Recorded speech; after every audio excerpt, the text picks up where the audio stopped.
Esta é a história da sua escravidão, como aconteceu e como você pode finalmente ser livre. Como todos os animais, os seres humanos querem dominar e explorar os recursos ao seu redor. No começo, caçávamos, pescávamos e comíamos o que a terra nos supria, mas então algo mágico e terrível aconteceu em nossas mentes. Únicos entre os animais, passamos a ter medo da morte e de perdas futuras. Isso foi o início de uma grande tragédia e de uma possibilidade ainda maior. Veja bem, quando ficamos com medo da morte, de ferimentos e encarceramento, nos tornamos controláveis e tão valiosos de uma maneira que nenhum outro recurso jamais poderia ser. O recurso mais importante para qualquer ser humano controlar não são os recursos naturais ou ferramentas ou animais ou terra, mas sim outros seres humanos. Você pode assustar um animal, porque animais têm medo da dor momentânea. Mas você não pode assustar um animal com a perda de liberdade, tortura ou prisão no futuro, porque animais têm muito pouco senso de amanhã. Você não pode ameaçar uma vaca com tortura ou uma ovelha com a morte. Você não pode balançar uma espada para uma árvore e gritar para que produza mais frutos ou segurar uma tocha acesa à beira de uma plantação exigindo mais trigo. Você não pode obter mais ovos ameaçando uma galinha. Mas ameaçando um homem pode fazer com que lhe entregue seus ovos. Esse cultivo humano tem sido a ocupação mais lucrativa e destrutiva ao longo da história e agora está atingindo seu desastroso clímax. A sociedade humana não pode ser racionalmente compreendida até que seja vista como ela é, uma série de fazendas onde os fazendeiros humanos possuem gado humano. Algumas pessoas ficam confusas porque os governos fornecem assistência médica, água, educação, estradas e, portanto, imaginam que haja alguma benevolência em ação. Nada pode estar mais longe da realidade. Fazendeiros fornecem treinamento, irrigação e cuidados de saúde para seus rebanhos e plantações. Algumas pessoas ficam confusas porque a elas são permitidas certas liberdades e, portanto, imaginam que os nossos governos protegem nossas liberdades.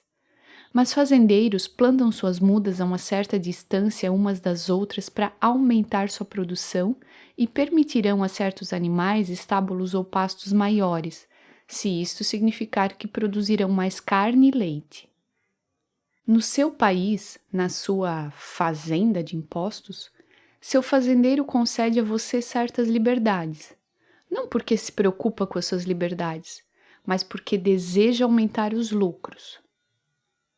Está começando a ver a natureza da jaula onde você nasceu? Houve 4 fases principais do cultivo humano. A primeira fase, no Egito Antigo, foi de coerção humana direta e brutal. Os corpos humanos eram controlados, mas a produtividade criativa da mente humana permaneceu fora do alcance do chicote, do ferrete e dos grilhões. Os escravos permaneceram lamentavelmente pouco produtivos e demandavam enormes recursos para controlá-los. A segunda fase foi o modelo romano, em que os escravos tinham alguma possibilidade de liberdade, engenhosidade e criatividade, o que elevava sua produtividade. Isso aumentou a riqueza de Roma e, portanto, a receita tributária do governo romano. E com essa riqueza adicional, Roma se tornou um império, destruindo as liberdades econômicas que alimentaram seu poder e entrando em colapso. Tenho certeza de que isso não lhe parece totalmente desconhecido. Após o colapso de Roma, o modelo feudal introduziu o conceito de propriedade de rebanho e tributação. Em vez de serem diretamente possuídos, os camponeses cultivavam terras que podiam manter enquanto pagassem os senhores da guerra locais. Esse modelo acabou se deteriorando devido à subdivisão contínua de terras produtivas e foi destruído durante os cercamentos, quando a terra foi consolidada e centenas de milhares de camponeses foram expulsos de suas terras ancestrais, porque novas técnicas agrícolas tornaram as fazendas maiores e mais produtivas com menos pessoas. O aumento da produtividade da Baixa Idade Média criou o excesso de alimentos necessário para a expansão das cidades e municípios, que, por sua vez, deram origem a um moderno modelo democrático de propriedade humana. À medida que os camponeses deslocados inundavam as cidades, um enorme estoque de capital humano barato tornou-se disponível para os industriais em ascensão e a classe dominante dos fazendeiros humanos rapidamente percebeu que eles poderiam ganhar mais dinheiro deixando seu rebanho escolher suas próprias ocupações. Sob o modelo democrático, a propriedade direta de escravos foi substituída pelo modelo mafioso. A máfia raramente é dona das empresas diretamente, mas envia capangas uma vez por mês para extorquir os donos das empresas. Agora você pode escolher sua própria ocupação, o que aumenta sua produtividade e, portanto, os impostos que você pode pagar aos seus senhores. Valorizem esta época de sua vida, crianças, porque é a época de suas vidas em que ainda tem escolhas. Passa muito rápido. Quando somos adolescentes, achamos que podemos fazer tudo e fazemos. Aos 20, são uma mancha. Aos 30, você constitui família, ganha um pouco de dinheiro e pensa consigo mesmo. O que aconteceu aos meus 20 anos? Aos 40, você tem uma barriguinha, nasce uma nova ruga. A música começa a ficar alta demais, uma de suas velhas namoradas do colégio se torna avó. Aos 50, você faz uma pequena cirurgia chamada de procedimento, mas é uma cirurgia. Aos 60, faz uma grande cirurgia. A música continua muito alta, mas isso não importa, você não consegue mais ouvir. Aos 70, você e sua esposa se aposentam e vão viajar. Começam a jantar às 2 da tarde, almoçam por volta das 10, café da manhã na noite anterior, passa a maior parte do tempo vadiando pelos shoppings, procurando mais novo iogurte sem calorias e murmurando: por que as crianças não ligam? Por que as crianças não ligam? Aos 80, você tem um ataque fulminante e acaba reclamando a uma enfermeira jamaicana que sua esposa não suporta quando você a chama de mamãe. Alguma pergunta? Suas poucas liberdades são preservadas porque são rentáveis para os seus proprietários. O grande desafio do modelo democrático é que os aumentos de riqueza e liberdade ameaçam os fazendeiros. As classes dominantes inicialmente lucram com um mercado relativamente livre de capital e trabalho, mas, à medida em que seus animais se acostumam com suas liberdades e com uma riqueza crescente, eles começam a questionar: por que afinal precisam de governantes? Bom, enfim, quem foi que disse que cultivar humanos era fácil? Manter o rebanho tributário preso com segurança nos complexos das classes dominantes é um processo de 3 fases. A primeira é doutrinar os jovens por meio da, entre aspas, educação estatal. À medida que a riqueza dos países democráticos crescia, as escolas estatais eram infligidas universalmente a fim de controlar os pensamentos e as almas dos rebanhos. A segunda fase é colocar os cidadãos uns contra os outros, por meio da criação de um rebanho dependente. É muito difícil governar os seres humanos diretamente por meio da força, e onde isso pode ser alcançado, permanece debilmente subprodutivo, como pode muito bem ser visto na Coreia do Norte. Os seres humanos não se reproduzem bem nem produzem eficientemente em cativeiro direto. Ah, mas se os seres humanos acreditam que são livres, produzirão muito mais para os seus fazendeiros. A melhor maneira de manter essa ilusão de liberdade é colocar parte do rebanho na folha de pagamento do fazendeiro. As vacas que se tornam dependentes da hierarquia existente atacarão quaisquer outras vacas que apontem a violência, hipocrisia e imoralidade da propriedade humana. Os oficiais colocaram Grant com o rosto no chão, com um oficial perto de sua cabeça, um segundo perto de suas costas e um terceiro oficial próximo em pé. Parece haver uma breve luta. Então um veterano de 2 anos da BART levanta, saca sua arma e dispara. Let him go!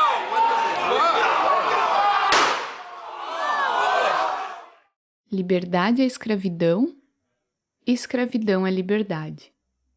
Se você consegue fazer com que as vacas ataquem umas às outras sempre que alguém traz à tona a realidade de sua situação, Então você não precisa gastar tanto controlando-as diretamente. As vacas que se tornam dependentes da generosidade roubada do fazendeiro se oporão violentamente a qualquer questionamento da virtude da propriedade humana. E as classes intelectuais e artísticas, sempre e para sempre dependentes dos fazendeiros, dirão a quem exigir liberdade de propriedade. Você prejudicará suas companheiras vacas. O rebanho é, portanto, mantido enclausurado, transferindo a responsabilidade moral do poder destrutivo desse violento sistema para aqueles que exigem liberdade real. A terceira fase é inventar ameaças externas contínuas para que o rebanho assustado se apegue à proteção dos fazendeiros. Esse sistema de cultivo humano está chegando ao fim. As terríveis tragédias dos modernos sistemas econômicos ocidentais ocorreram não apesar de, mas por causa das liberdades econômicas passadas. Os enormes aumentos da riqueza ocidental ao longo do século XIX resultaram das liberdades econômicas e foi esse mesmo aumento da riqueza que alimentou o tamanho e o poder do Estado. Sempre que o rebanho se torna exponencialmente mais produtivo, você obtém um aumento correspondente no número de fazendeiros e seus dependentes. O crescimento do Estado é sempre proporcional às liberdades econômicas anteriores. As liberdades econômicas criam riqueza, e a riqueza atrai mais ladrões e parasitas políticos, cuja ganância destrói as liberdades econômicas. Em outras palavras, a liberdade é a metástase do câncer do Estado. O governo que começa sendo o mínimo, sempre terminará sendo o máximo. É por isso que não pode haver alternativa viável e sustentável para uma sociedade verdadeiramente livre e pacífica. Uma sociedade sem governantes políticos, sem propriedade humana, sem a violência do estatismo e dos impostos. Ser verdadeiramente livre é, ao mesmo tempo, muito fácil e muito difícil. Evitamos o horror de nossa escravidão porque é muito doloroso olhá-la diretamente. Dançamos em torno da violência sem fim de nosso sistema moribundo porque tememos os ataques de nossos companheiros de rebanho. Mas só podemos ser mantidos nas gaiolas que nos recusamos a ver. Acorde.